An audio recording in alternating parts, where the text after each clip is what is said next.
Praise the lord. స్నేహితులారా, ఎవరైనా మనకు తెలిసిన వాళ్ళు మన ఇంటి మీదికి వచ్చి మనల్ని ఇష్టం ఉన్నట్టు తిట్టారనుకోండి, ఏం చేస్తాం మనం? లేక మన ఇంటికి కావలసిన నష్టాన్ని వాళ్ళు ఏదైనా చేశారనుకోండి, ఏం చేస్తాం?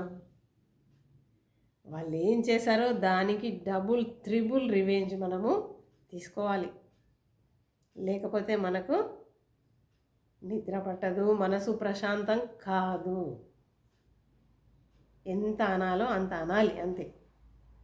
కాదంటారా? అవును దేవుని బిడ్డలారా, అలా ఉన్నాము, మనము ఒప్పుకోవలసిందే. అయితే పరిశుద్ధ గ్రంథం బైబిల్ గ్రంథంలో మరి ఒక చక్కని స్త్రీని మనం ఈసారి జ్ఞాపకం చేసుకుందాం.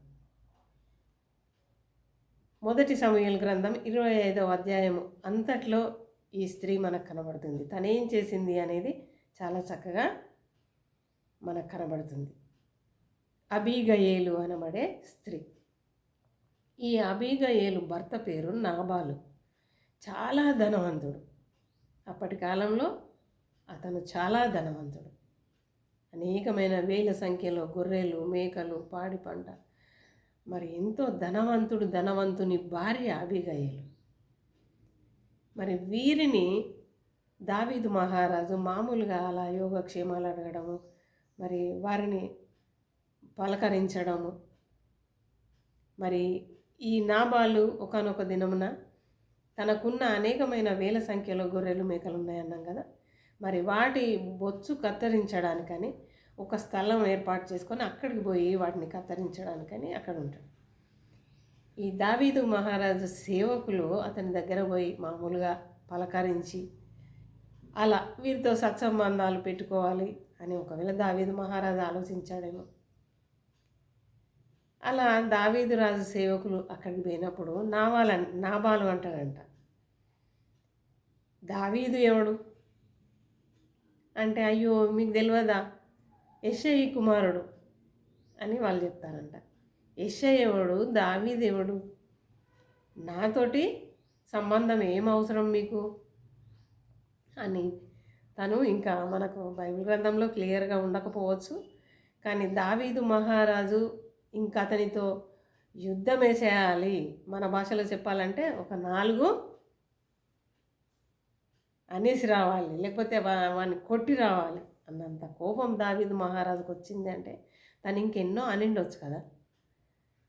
ఇంకా దావీదు రాజు సేవకులు పోయి చెప్పారంట, అయ్యా నిన్ను గురించి ఇట్లా మాట్లాడుతున్నాడు అతను అని. అప్పుడు దావీదు రాజుకు చాలా కోపం వచ్చేసి వాడిని చంపేసి రావాలన్నంత కోపంలో దావీదు రాజు వచ్చేసిందంట.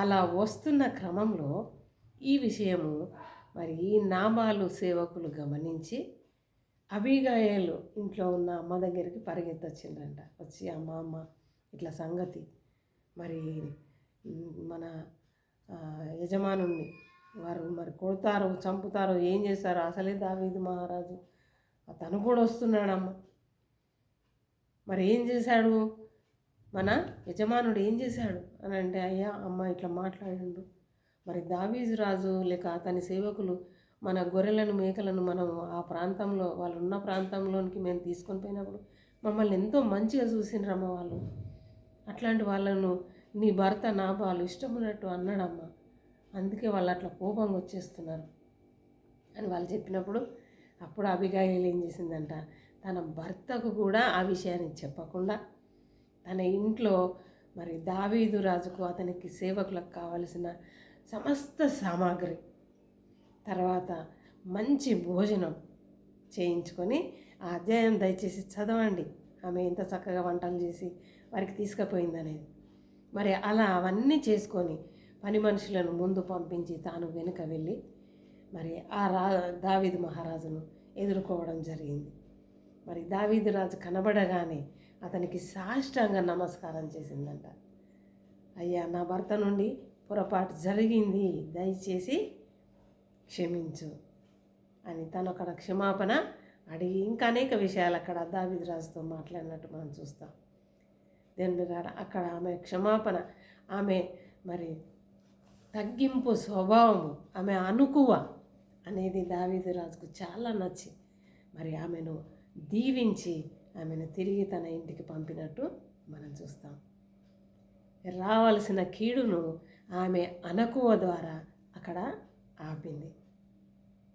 మరి అంత మాత్రమే కాదు, మరి కొంతకాలం తర్వాత నాబాలు చనిపోవడం, ఆ చనిపోయిన సమయంలో అబీగయీలు లోపల ఉన్న అణకువ, ఆమె యథార్థమైన హృదయం దావీదు రాజుకు నచ్చి మరి అదే స్థలంలో నుండి తిరిగి ఆమె యుద్ధకు రావడం, తనను వివాహం చేసుకోనడం కూడా జరుగుతుంది.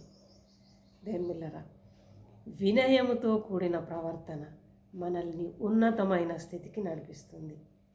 ఉన్నతమైన స్థితికి నడిపిస్తుంది. మనుషుల దృష్టిలో నువ్వెంతో గొప్పదానివి, గొప్పవాడివి అవుతావు.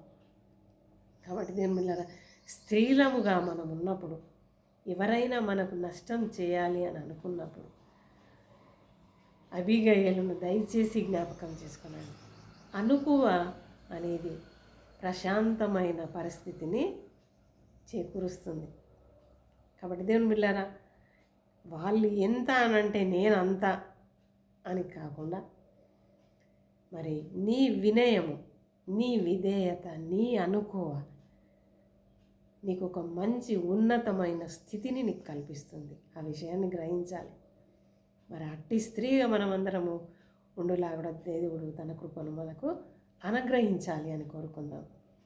మరి స్నేహితులారా, గత సంవత్సరం అంతా నా యూట్యూబ్ ఛానల్ నేను అనాలిటిక్స్లోకి పోయి చూసినప్పుడు ఎక్కువగా మరి మగవాళ్ళు ఎక్కువ చూసేవాళ్ళు. నేను అనుకునేదాన్ని అప్పుడప్పుడు, ప్రభు స్త్రీలు చూడట్లేదు, మరి స్త్రీలు కూడా నేను చెప్పేది కొద్ది జ్ఞానంతో నేను చెప్తున్నాను, మరి స్త్రీలు కూడా వింటే బాగుండునేమో అని నేను అలా దేవుని సన్నిధిలో కోరుకున్నాను. దేవుని బిడ్డలారా, రీసెంట్గా నేను అనాలిటిక్స్లోకి పోయి చూసినప్పుడు మరి మగవారి కంటే ఎక్కువ పర్సంటేజ్లో స్త్రీలు చూస్తున్నారు. చాలా సంతోషం అనిపించింది. దేవునికి స్తోత్రం, హల్లెలూయా.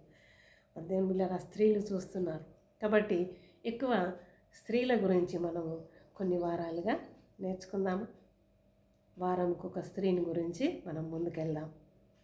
దేవుని బిడ్డలారా, ఈ వారంలో అబీగయీలు గురించి నేర్చుకున్నాము. అబీగయీలులో ఉన్న అణకువ స్వభావం వలన ఆమె మంచి ఒక రాణి అనే ఆ స్టేటస్లోకి తను వెళ్ళింది. కాబట్టి మనలో ఉన్న విధేయత, మనలో ఉన్న అణకువ అనే స్వభావం మనల్ని ఎప్పటికీ డౌన్ చేయదు. దేవుని బిడ్డలారా, మనల్ని ఉన్నత స్థితికి నడిపిస్తుంది. కాబట్టి దేవుని కొరకు మనల్ని మనం తగ్గించుకుందామా? అటు కృపలో దేవుడు మనల్ని నడిపించునుగాక. ఆమేన్.